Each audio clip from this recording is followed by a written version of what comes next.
Welcome to Luca is a Billionaire, where the only thing I invest in is your answers.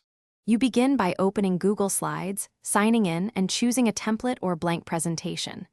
Click the title to rename the file, then pick a theme and layout that fit your goal.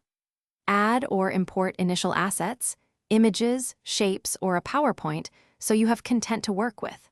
Once done, organize your first 1 to 3 slides to establish structure. Make sure version history is enabled so changes are tracked. Now focus on precise edits.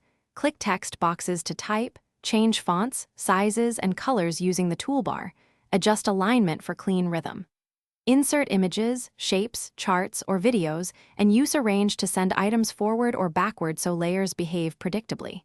Edit the master slide to enforce consistent headers, footers, and spacing across every slide. Once these middle steps are complete, apply animations sparingly and preview in present mode to verify pacing and legibility. Finish by running a full present and checking each slide for alignment, font consistency, and animation timing. Then download a PDF or PPTX or publish to the web for sharing.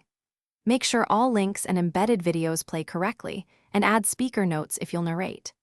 If something breaks, missing images, or edit conflicts, use version history to restore a working copy or change sharing permissions to prevent accidental edits. This single troubleshooting step solves most collaborative issues. Thanks for watching and please subscribe. It's the best investment you'll ever make.